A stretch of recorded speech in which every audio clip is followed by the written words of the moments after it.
Parce que je remarque très souvent que les problématiques sont gérées, disons, l'analyse des problèmes sont faits à partir d'occidentalisme, c'est-à-dire que les autres gens sont un peu en marge. Alors quand on parle de catastrophe à venir, elle est déjà pour un nombre important de gens. L'enfant qui ne mange pas sa faim, enfin, lui, la catastrophe, c'est pas pour demain. Elle est déjà, de fait, une réalité d'aujourd'hui. Est-ce que nous pensons que la catastrophe est déjà engagée, déjà aujourd'hui, déjà des êtres souffrent de l'inintelligence et de la cruauté du monde? Est-ce que nous y pensons vraiment, ou est-ce que nous sommes un peu dans nos limites à nous, dans notre petite sécurité, en nous disant, voilà, demain je ne vais pas avoir de boulot, etc. Certes, je ne vais pas faire de l'humour avec ça. Il s'agit bien d'une réalité que je déplore, que là où il y a la prospérité, il y a en même temps la misère et l'indigence qui évoluent en même temps que la prospérité. Et c'est ce que tu expliquais très bien, c'est-à-dire qu'en fait qui était contenu dans ton discours, est-ce que vraiment nous sommes soucieux de faire évoluer la prospérité en même temps que le bien-être justement réparti, ou est-ce que la prospérité maintenant consiste simplement à recréer une féodalité planétaire avec une minorité humaine disposant des biens et des ressources de la planète à titre de minorité et engageant le reste de l'humanité dans l'indigence? Aujourd'hui, j'ai de l'argent, j'achète la forêt, j'achète le bien commun. Moi, ça me reste en travers. Franchement, ça, je ne peux pas supporter que sous prétexte qu'il y a de l'argent, aujourd'hui, les gens achètent du bien qui est indispensable à la survie de tous, c'est un bien collectif. Et j'attends une loi rigoureuse sur le fait de dire le bien commun n'est pas commercialisable, n'est pas transmissible. Le bien commun doit rester à l'humanité et vous n'avez pas le droit d'acheter des forêts, le bien commun, et finalement confisquer. C'est une espèce de hold-up légalisé. C'est-à-dire que la loi est là pour légaliser même les hold-up. Alors, c'est un hold-up, mais il est légalisé sous le prétexte que, évidemment, il y a des lois particulières qui sont édictées par les gens qui ont tout intérêt à ce qu'elles soient édictées. Vous voyez où ça a à voir avec le sujet, c'est défiscaliser les forêts. Et en plus, c'est comme les œuvres d'art. Voilà. Et dans le Congrès américain, on a à la fois des gens qui ont des biens et à la fois ceux qui président aux lois. Alors ça peut pas marcher. On ne peut pas être actionnaire et membre du comité, ça devrait être interdit. Parce que sinon, la politique que l'on considère comme étant la gestion raisonnable du vivre ensemble et de l'organisation planétaire, elle est elle-même pervertie. Alors où se trouve la solution? Alors bien sûr, moi je prêche un peu, pendant ma campagne électorale de 2002, bien sûr, le féminin encore du changement. Aujourd'hui, la condition de la femme est inadmissible au plan mondial. C'est l'une des premières victimes vraiment de l'organisation. En fait, c'est la femme, partout, dans l'islam, on n'en parle pas, mais partout. Est-ce qu'on y pense à ça? Alors que le féminin et le masculin sont les deux éléments constitutifs réunis, dont l'énergie réunie donne naissance à chacun de nous. C'est donc très important. J'avais parlé aussi de l'éducation des enfants. Comment continuer à éduquer les enfants sur la compétitivité, celui qui gagne, celui qui perd, etc. Et bien, en faisant comme ça, les institutions scolaires deviennent finalement les manufactures qui préparent et conditionnent un être humain adapté au système, complètement adapté au système. Comment admettre que la nature soit considérée comme quelque chose qu'il faut épuiser, comme je le disais tout à l'heure? Et puis il y a le grand blasphème de l'époque, la campagne électorale qui m'aurait valu le bûcher si on avait été dans l'esprit du Moyen-Âge, parce que c'est un blasphème énorme, c'était la décroissance. Ça c'est terrible, c'est un truc vraiment impardonnable. J'ai discuté d'ailleurs il n'y a pas longtemps avec un grand technocrate que je ne citerai pas. Il était d'accord avec tout, mais la décroissance, alors là, non, ça me mettait en transe. Il tombait presque par terre, secoué tellement on arrachait, on portait atteinte au fondement même sur lequel s'est organisée toute sa personnalité et tout son rêve c'est effectivement de la croissance n'est pas négociable et sans la croissance on n'arrivera à rien. Je dis mais jusqu'où on va croître? Une baleine, elle croît, elle s'arrête à un moment quand même, si elle n'arrive pas à remplir les ponts. Donc la notion de croissance indéfinie est une notion stupide, parce que rien ne peut croître indéfiniment. Il faut aussi être raisonnable, nous n'avons qu'une planète, on peut faire l'inventaire des ressources de la planète, on a celle-là. Et donc si on en avait d'autres, on dirait, une fois qu'on a épuisé celle-là, ben, on va ailleurs. On va coloniser d'autres planètes. Non, c'est pas le cas. Elles existent peut-être, mais à des années-lumière, on est tellement lointain. Donc soyons raisonnables. Nous avons une planète, nous pouvons faire l'inventaire de ce qui se reproduit, et heureusement il y a des choses qui se reproduisent, de ce qui ne se reproduit pas, et une fois qu'on a fait l'inventaire de tout ça, on dit quel mode d'organisation planétaire peut avoir l'humanité si elle veut s'en sortir. Et il y a une grande illusion aujourd'hui, c'est que l'Europe est considérée comme ayant la référence. C'est-à-dire que tout le monde, tous les pays émergents veulent éviter l'Europe. Sauf que derrière la réussite et le miracle européen, il y a une quantité d'échecs incroyables. Jamais l'Europe n'aurait réussi si elle n'avait pas colonisé les autres pays, si elle n'avait pas drainé les ressources des autres pays pour doper son propre système. Si elle n'était pas passée par là, elle ne serait jamais arrivée. Et alors, l'idéologie européenne, qui a été la première victime de l'idéologie née en Europe, c'est l'Europe elle-même. Au 16 ou 17e siècle, on voyageait à travers les voyageurs, on vous disait, on passait d'une province à l'autre, d'une région à l'autre, les gens avaient des autonomies, c'était un ensemble d'autonomies, c'est-à-dire que le génie créatif de chaque communauté humaine tirait parti de ce que la nature lui offrait et créait sa propre civilisation. D'où la diversité des langues, la diversité des vêtements, l'architecture, tout était dans une magnifique diversité. Et du coup, le système, disons l'idéologie, a standardisé tout. Et moi, Pierre Rabhi, quand j'étais à l'école en Afrique du Nord, je devais réciter que mes ancêtres étaient des Gaulois. C'est ça. Je ne sais pas si vous savez ça. Mes ancêtres, les Gaulois. Bon.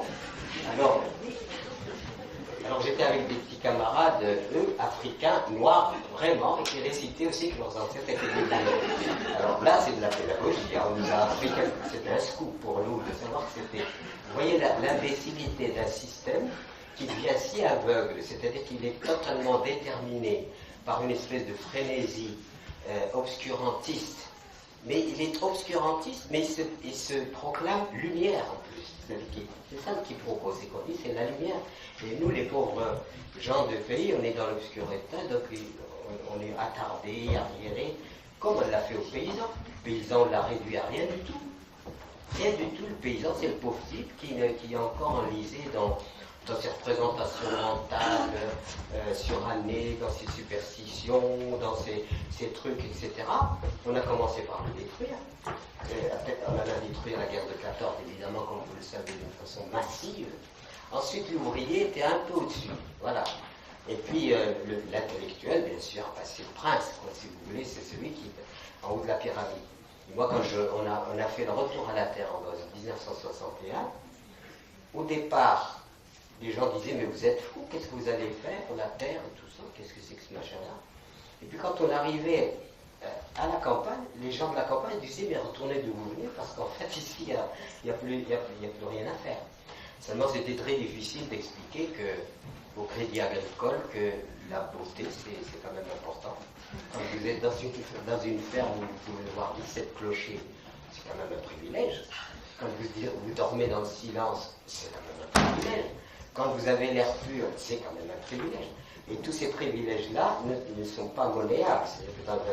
Jamais vous ne verrez dans un bilan 200 € de silence ou 400 € d'air pur ou quoi que ce soit. C'est-à-dire que les valeurs fondamentales qui sont liées à nous donner du bonheur, à donner un sens à notre existence, à donner de la jubilation, à donner de la joie profonde, sont reléguées dans ce qui est secondaire. Et ce qu'on met en avant, c'est évidemment la capacité à produire, à consommer, faire tourner la grande machine, etc. Donc c'est pour ça qu'il y a à remettre non pas en question, à être simplement consigné à corriger les défaillances du système, mais il faut se débarrasser de ce système.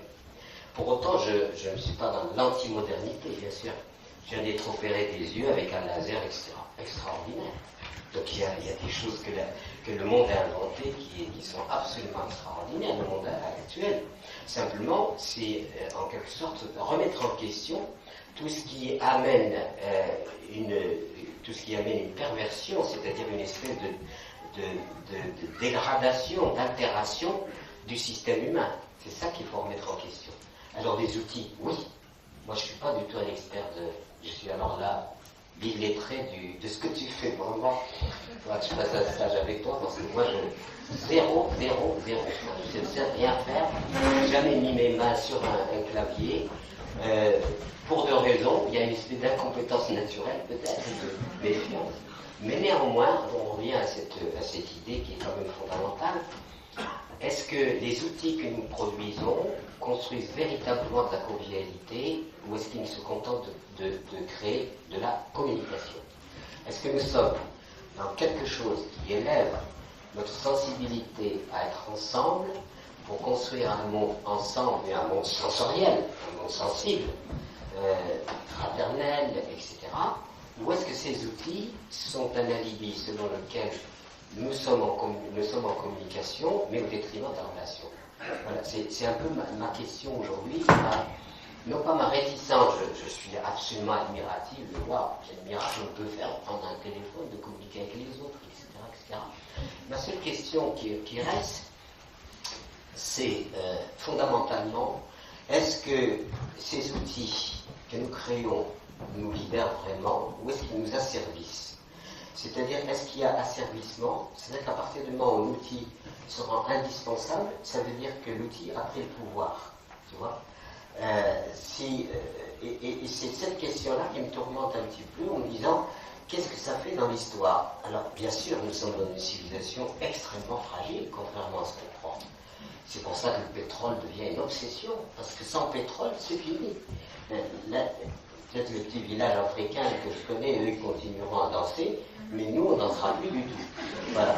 Et vous supprimez le carburant, vous supprimez l'électricité, vous supprimez la communication, et il me semble qu'il y a l'effondrement du système. Et quand je vois aujourd'hui des enfants tout petits déjà devant les écrans, c'est-à-dire avant d'avoir expérimenté, pris connaissance et conscience de eux-mêmes, qu'est-ce que je peux faire avec mes mains, qu'est-ce que je peux, ils sont déjà dans un monde virtuel. C'est là mon inquiétude, je le dis ouvertement et franchement, une grande inquiétude par rapport à ça, puisque l'enfant, tout enfant passe par une initiation concrète, c'est une initiation réelle, prendre connaissance de soi, de lui-même, de ses capacités physiques, etc. D'où vient sa nourriture? Aujourd'hui, tout est virtuel. D'où vient la nourriture? On ne sait pas. D'où vient le vêtement? On ne sait pas.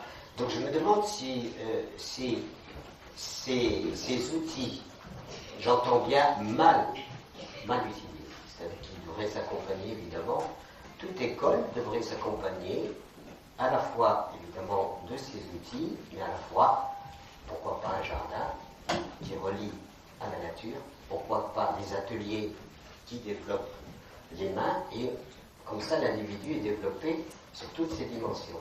Mais j'ai peur que si nous restons uniquement dans ce monde de virtualisation généralisée de tout, où l'anonymat même de la nourriture, même la nourriture qui passe à travers nos boyaux, on ne sait même pas d'où elle vient. Donc c'est un peu voilà ma question. La question que je te pose directement, c'est est-ce que tu n'as pas peur, est-ce que tu as intégré, disons, dans cette idée le fait que la virtualisation généralisée, certes miraculeuse, aboutirait à quelque chose qui n'entame pas, qui n'altère pas en quelque sorte l'humanité, le cerveau humain, d'une façon générale. Parce qu'on peut dire aujourd'hui, quand même, quand on fait le bilan, je dis toujours, si on imagine des extraterrestres qui seraient en train d'étudier l'humanité, imaginez des extraterrestres très évolués qui étudient l'humanité. Ils diraient ils sont surdoués mais ils sont crétins. Parce que comment conclure que nous sommes en train de monter un système intelligent quand on n'a pas réussi à éradiquer la violence, quand on voit la nature qui nous veut que du bien, on ne fait que du mal, quand on voit que les humains entre eux s'entretuent, quand on voit que l'industrie des armements est florissante comme jamais, quand on voit, comme tu l'as dit, l'argent dominer tout et devenir le prince de tout et l'alibi de tout, donnant des pouvoirs même à des fripouilles, à des salopards, donnant tout ça, toutes ces questions mises les unes après les autres me posent question sur l'avenir. C'est quoi? Alors, je vais essayer de répondre, puis après mais la réponse pour moi, c'est que le virtuel, c'est du réel. C'est ce que je vais... C'est pas le virtuel, c'est du virtuel. Le virtuel, c'est du réel. Et c'est ce que j'essaie d'expliquer un petit peu dans le droit de savoir. Mais pour y venir en écho à tout ce que tu as dit, parce que tu as répondu sans répondre explicitement, mais je crois formuler une réponse à la propre question que je te posais, le rapport entre le chemin particulier qu'on peut faire tous et le chemin collectif. Edgar Morin cite souvent, parce que les poètes, dans un moment comme ça, ont des lueurs. Ils sentent, ils sont des voyants, les poètes. Ils sentent des choses. Et il cite souvent ce poète prussien, Hölderlin, là où croit le péril, croit aussi ceux qui sauvent. Moi, je m'en suis fait une sorte de proverbe vernaculaire qui est l'inquiétude est l'antichambre de l'espérance. C'est en s'inquiétant, en affrontant un problème qu'on avance et qu'on résout. Et en t'écoutant, je pensais que la réponse à la question que je t'avais posée, c'est qu'au fond, il ne s'agit pas tout de suite. D'abord, il y a des médiations politiques, il y a des médiations collectives, il y a des médiations institutionnelles, mais qu'au fond, ce à quoi tu appelles, c'est au fond à une révolution culturelle. C'est que l'ensemble des acteurs, là où ils sont, soient conscients de ce que tu as dit et de cette responsabilité qui se joue dans nos propres comportements. Et je pensais, en me disant, c'est toute la contradiction de ces moments de trouble d'une modernité. Tu rappelais, au fond, le début de cette projection de l'Europe, qui a du coup inventé cet artefact qu'est l'Occident, sur le monde, qui commence quand l'Europe cherche son Orient par l'Ouest, et qu'elle invente un Occident, et qu'elle oublie son Orient. Je dis souvent que, à cause de Christophe Colomb, nous sommes désorientés. Nous avons perdu notre Orient. Désorientés, perdu notre Orient, alors que on doit toujours... On est fait de cette tension qui était au cœur de notre histoire. Alors ce choc, entre guillemets, de la découverte, qui est au cœur aussi de ton propos, il faut rappeler ce qu'est le séisme, c'est le choc de l'autre. L'autre qui est plus autre que ne le serait probablement la rencontre avec un extraterrestre, avec tous les imaginaires qu'on peut avoir. Ces hommes décrits comme nus, féroces et anthropophages, plein de peintures, plein beaux, avec des plumes d'oiseaux. Et ça a été un choc immense qui pose... Claude Lévi-Strauss, il y a encore des articles de Claude Lévi-Strauss qui viennent de ressortir, qu'il avait publié à la fin de sa vie dans le quotidien italien La Repubblica, qui rappelle cela et comment c'est le basculement qui est la question donc, de l'altérité pour le meilleur et pour le pire. Or, c'est là où je cherche mon optimisme. Sous le choc de cette découverte, c'est là qu'il y a Montaigne. Montaigne meurt un siècle après 1492, en 1592, un siècle après le premier voyage de Christophe Colomb. Or, Montaigne, dans les essais, je pensais à ce que tu disais sur l'envers des Trente Glorieuses, qui est le tiers-monde, qui est avant, etc. Montaigne est le premier, et ça reste toujours d'actualité, qui, sous ce choc-là, quand il écrit dans son retrait, il écrit dans une tour au 3e étage. L'intendant de son domaine a été dans un éphémère petit royaume français dans la baie de Rio de Janeiro. Et donc il y a ce qu'on appelait à l'époque des Americanas, des objets exotiques suspendus. Et c'est là que Montaigne écrit ce célèbre passage sur les barbares, les cannibales, ceux qui mangent de l'homme. Et il ne faut pas oublier que Montaigne, il écrit, alors qu'autour de lui, ce n'est que sang et désolation. C'est les guerres de religion. On s'étripe ici, entre catholiques et protestants. Au supplice de la roue, tout ça est effroyable. Et c'est là où Montaigne dit, qu'est-ce qui est le plus barbare? manger de l'homme mort avec un rituel, on l'a boucané, on veut prendre son esprit, sa force, etc. De sociétés qui respectent l'autre, mais voilà, qui l'ont tué et qui le mangent. Ou est-ce ça le plus barbare, ou écartelé de l'homme vif? Et c'est là où il dit chacun juge barbare ce qui n'est pas de sa coutume. Le barbare, c'est toujours l'autre.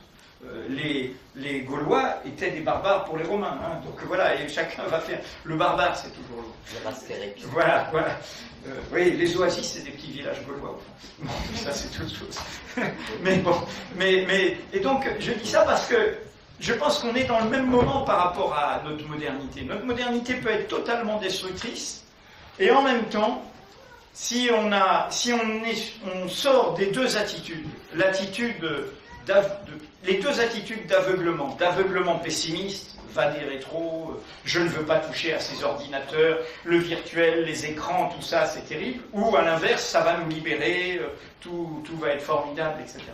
Si au contraire, on voit ce qui bouge, on voit ce que ça fait bouger, c'est ce qu'a fait Montaigne, le choc de la découverte. C'est pour ça que les essais restent un monument qu'on peut toujours lire aujourd'hui.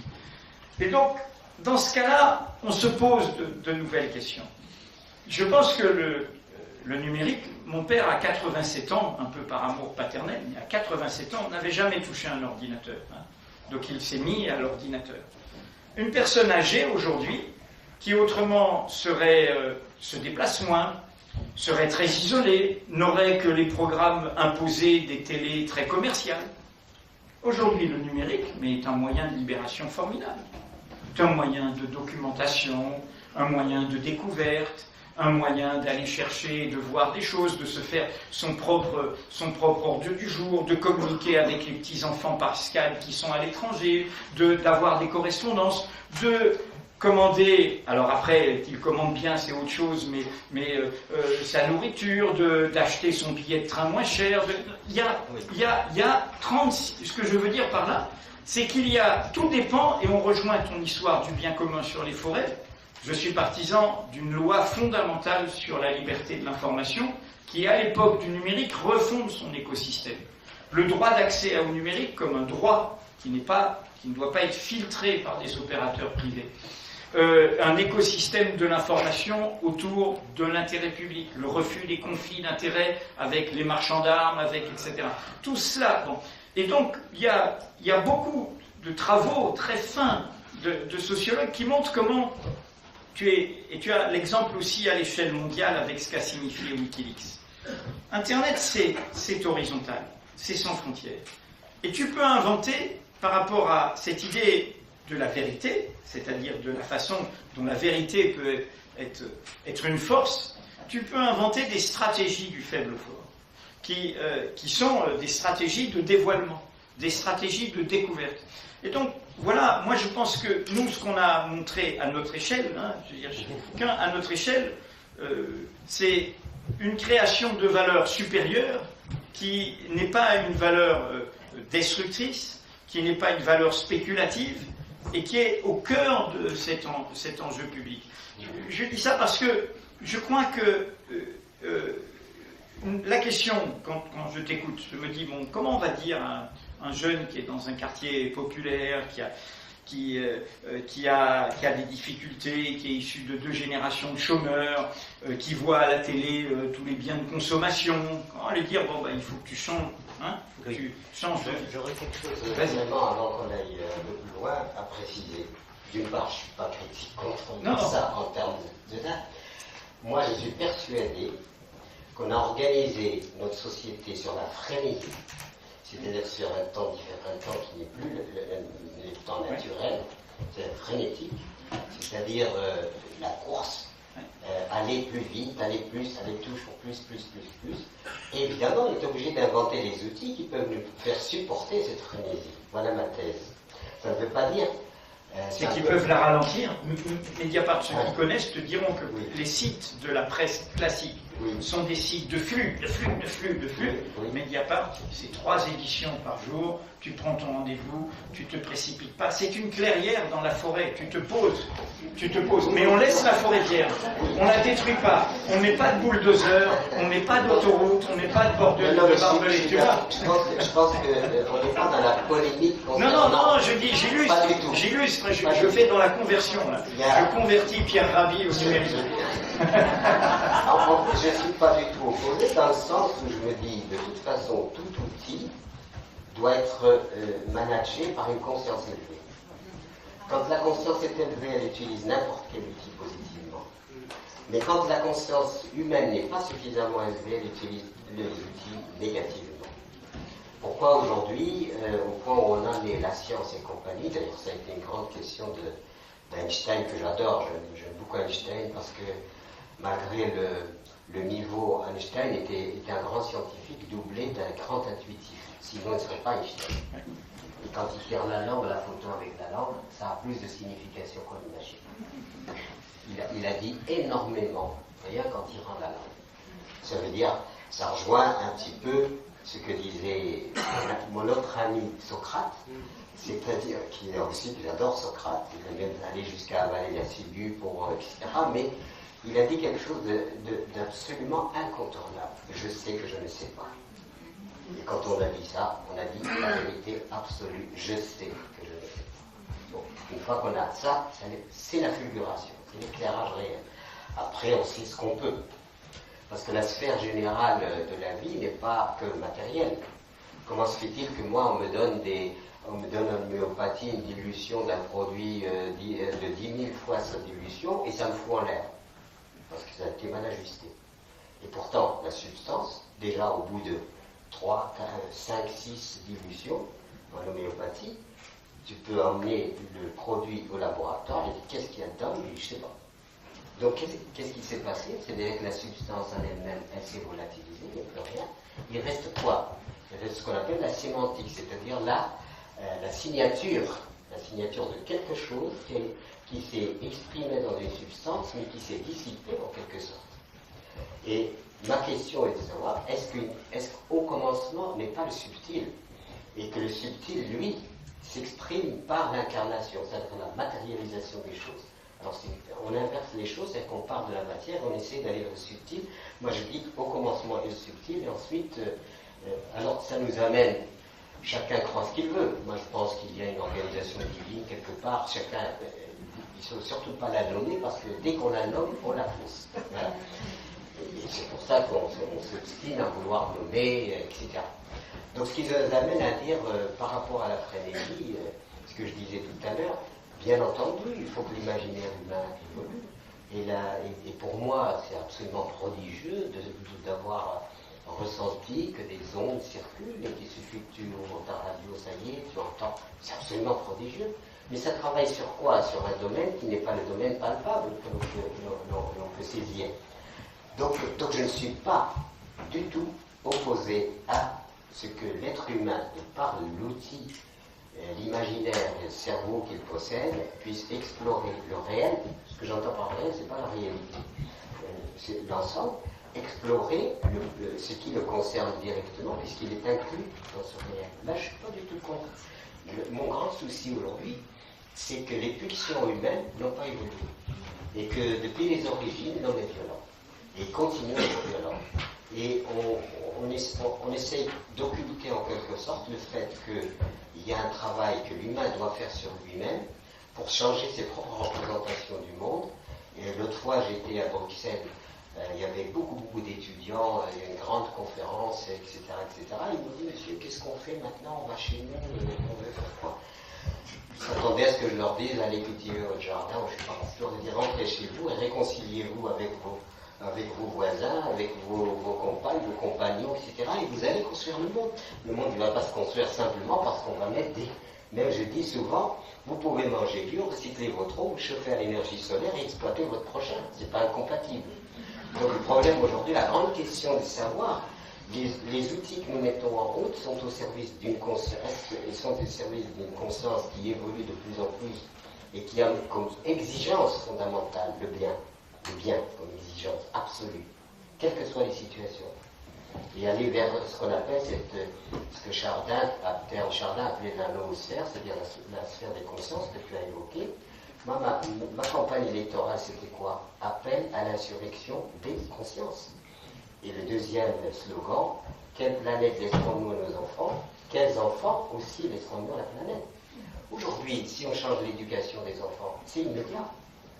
Prends l'école primaire, etc., et apprends aux enfants à être solidaires. Pas cette compétitivité stupide, le premier, le dernier, tu as que 20 sur 20, tu as que 10 sur 10, ou 10 sur 20, 15 sur... C'est stupide, complètement infantile. On a affaire à des enfants, ces enfants sont en devenir, ils ont en eux des potentialités très variées, on veut les standardiser à tout prix. Moi, je ne vais pas me citer un exemple, c'est pas Rabi, je veux dire, on s'en fout de Rabi, c'est pas ça. C'est le problème, c'est de dire, quand j'ai vécu à l'école, j'étais un songeur, j'étais quelqu'un qui était plutôt dans l'intuition. Et puis voilà, mais j'avais du mal à suivre en mathématiques, j'avais du mal, je faisais des tas de fautes d'orthographe, je continue d'ailleurs, ça ne s'est pas arrangé, parce que je partais en songe. C'est un peu... Et c'était en fait l'expression de la nature profonde de l'enfant qui est en quelque sorte contrariée et programmée et mise en condition, qui fait que l'enfant n'arrive même plus à se développer d'une façon harmonieuse. Et la perspective, s'il y a une perspective de l'humanité vers un devenir, le seul devenir que l'humanité peut construire, et je crois que là on est d'accord, c'est d'arriver à une convivialité planétaire. Dans ce sens-là, les outils que tu proposes contribuent, vraiment, contribuent. On est d'accord, hein, c'est vraiment un échange de partage. Ce que tu as dit sur l'intuition est totalement vrai, y compris dans ce métier qui a des règles vérifiées, recoupées, sourcées, qui est le journalisme. Les Anglais, en anglais, il y a une expression qui dit « nose for news », le nez pour les nouvelles, l'intuition comme ça. Et je dis souvent, quand on me demande c'est quoi les qualités pour être journaliste, je dis bon, vous apprendrez sur le tas, les règles, etc. Mais il y a deux qualités, vous aurez des savoirs, des connaissances. Il y en a une très importante en journaliste, c'est savoir ce que tu as dit tout à l'heure à propos de Socrate, qu'on est toujours autodidacte, hein, qu'on est dans une autodidaxie permanente, on doit toujours apprendre. Mais il y a deux qualités humaines, si vous ne les cultivez pas, vous ne ferez pas un bon journaliste. Et je dis toujours, c'est la curiosité et la générosité. C'est deux choses qui vont... Il faut être curieux des autres, curieux du monde, curieux, etc.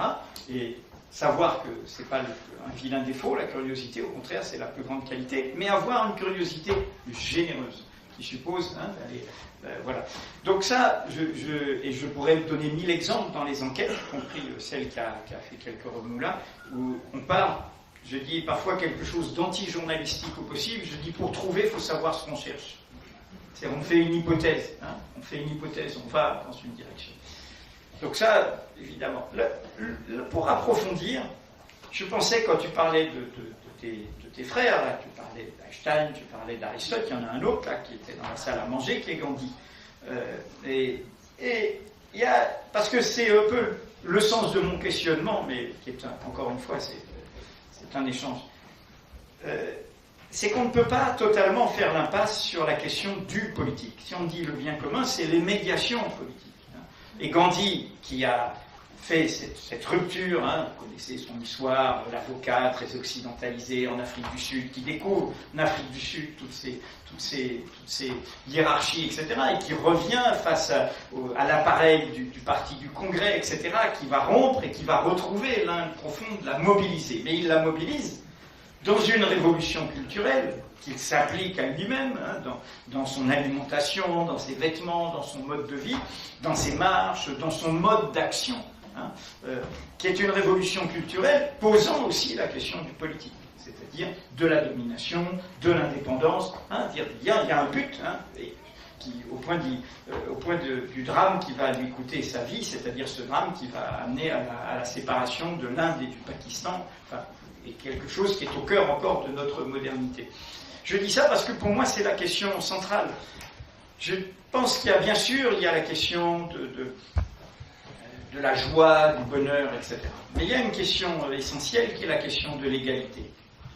Au sens, non pas de l'égalitarisme, non pas au sens d'une idéologie qui normalise, mais cette idée de l'égalité du droit d'avoir des droits, hein, c'est-à-dire nous sommes, voilà, hein, cette idée que nous sommes, et que nous avons des droits, mais que la nature a des droits sur nous, hein, c'est ça là où l'éducation... Enfin, mais cette idée que sans privilège de naissance, de fortune, d'origine, de diplôme, voilà, nous avons les mêmes droits potentiellement, hein, et que c'est au cœur d'un défi, nous sommes peut-être encore à l'âge préhistorique de la démocratie, de ce point de vue.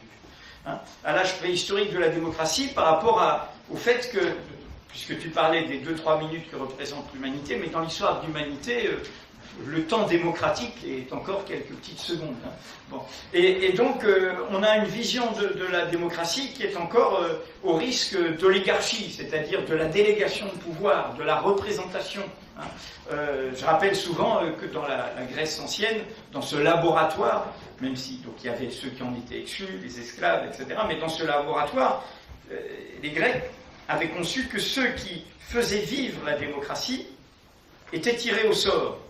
Bien sûr que dans les 20 qui seraient tirés pour administrer la cité, il y aurait peut-être un ou deux imbéciles, moins futés, moins finach, moins d'intuition que des autres, mais que justement ce tirage au sort ferait que de toute façon, en clair, que collectivement on est intelligent, que collectivement il y a une dynamique d'intelligence. Et à l'inverse, et c'est totalement l'inverse de notre système, pour les tâches spécifiques, administrer les finances, administrer l'armée, la défense, là il fallait qu'ils passent un examen de passage, et il fallait les contrôler.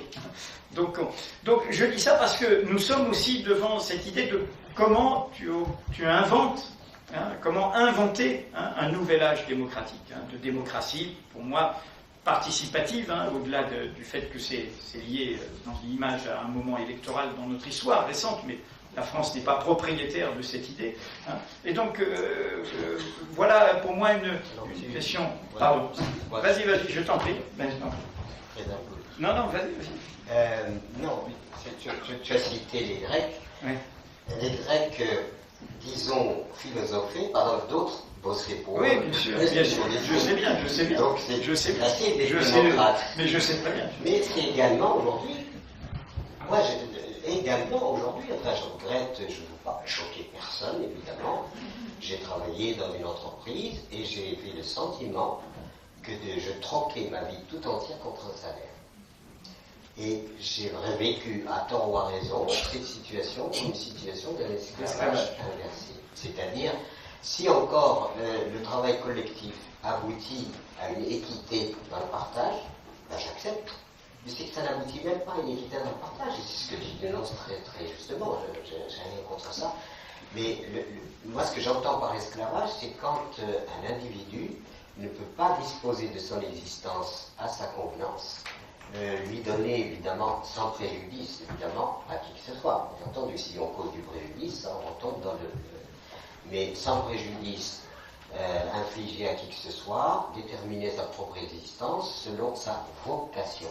Ce qu'on appelle la vocation, c'est-à-dire la chose que l'on ressent en soi comme étant celle à laquelle on a envie très librement de consacrer sa vie.